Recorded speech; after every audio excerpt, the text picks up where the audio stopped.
যারা গার্মেন্টসে চাকরি করে, মানে যারা ঢাকা শহরে আছে এবং গার্মেন্টসে চাকরি করে, গার্মেন্টস বলেন, সোয়েটার বলেন, গার্মেন্টস জগৎ, সোয়েটার জগতে যারা চাকরি করে, তারা কিন্তু বৈষম্যের শিকার। তারা কিন্তু বিভিন্ন ধরনের বৈষম্যের শিকার। যেমন মনে করেন, তারা ছুটি চাইলেই ছুটি সহজে পায় না। ছুটি চাইতে গেলে বিভিন্ন ধরনের অজুহাত, আজ না কাল, কাল না পরশু, বিভিন্ন ধরনের কথা বলে। সুপারভাইজার বলে, স্টাফ বলে, কোম্পানি কর্তৃপক্ষ বলে, ছুটি চাইলেই সহজে সে ছুটি পায় না। এমনকি তার বেতন অবশ্যই তার কাজ অনুযায়ী তার বেতন কম থাকে। পুরা ঢাকা শহর খুঁজে দেখেন, হাতে গোনা কয়েকটা ফ্যাক্টরি ভালো হতে পারে, আর বেশিরভাগ গার্মেন্টস কোম্পানি শ্রমিকের বেতন অবশ্যই কম দেয়। কম দেয় বলতে যেটা প্রাপ্য তার চেয়ে কম বেতন ধরে, আর এটা অবশ্যই আপনি খোঁজ নিয়ে দেখেন, অবশ্যই কম দেয়। এমনকি যারা গর্ভধারী মহিলা, যেসব মহিলাদের পেটে বাচ্চা থাকে, তাদেরকেও বাচ্চা সহ তাদেরও ডিউটি করতে হয়, কাজ করতে হয়। এটা একটা বৈষম্য, এটা একটা অত্যাচার আমি মনে করি। এটা গর্ভধারী মহিলা কিভাবে সে ডিউটি করবে, কাজ করবে? এটা একদম বৈষম্য ছাড়া কিছুই না, এটা একদম অত্যাচার, একটা শ্রমিকের উপর অত্যাচার। আমি মনে করি একটা মহিলা যদি গর্ভধারণ করে তাহলে তাকে অবশ্যই ছুটি দিয়ে দেওয়া উচিত, তাকে পর্যাপ্ত পরিমাণ টাকা দিয়ে ছুটি দেওয়া উচিত।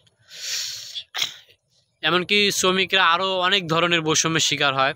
তারা যখন ঈদের ছুটি আসে, তখন দেখবেন ঈদের ছুটি যে কোম্পানি যে ছুটিতে দেয় সেগুলো আবার খাটায় নেয়, মানে ঈদের আগ দিয়া শুক্রবার খাটায় নেয়। এরকমভাবে অনেক শ্রমিকের উপরে অনেক অত্যাচার চলতেছে। শ্রমিকরা আসলে মুখ খোলে না, শ্রমিকরা মাঝে মাঝে আন্দোলন করে, তাতে কোনো লাভ হয় না, কাম হয় না। আরেকটা জিনিস, শ্রমিকরা 8টা বাজে যায়, 10টা বাজে আসে, 12টা বাজে আসে। কেন ভাই? এটা কেন? শ্রমিক 8টা বাজে আসবে, 12টা বাজে আসবে কিসের জন্য?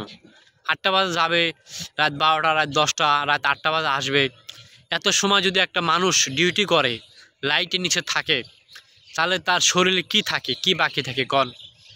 বাংলাদেশের মানুষ তো এমনি অনেক দুর্বল, তারপরে এত অতিরিক্ত ডিউটি করার কারণে তারা আরও অনেক দুর্বল হয়ে যাচ্ছে। এই বিষয়ে কারো কোনো মাথা ব্যথা নেই।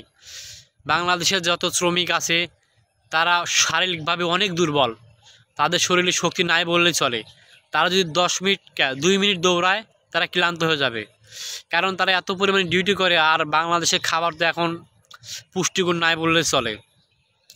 তারা গার্মেন্টসের ডিউটি এত বেশি ডিউটি করার কারণে তারা শারীরিকভাবে অনেক দুর্বল। আমি মনে করি এই ডিউটিটা কমায় দেওয়া উচিত, জেনারেল ডিউটিটা আরও কমায় দেওয়া উচিত, ডিউটির পরিমাণটা আরও কমায় দেওয়া উচিত অন্যান্য দেশের মতো।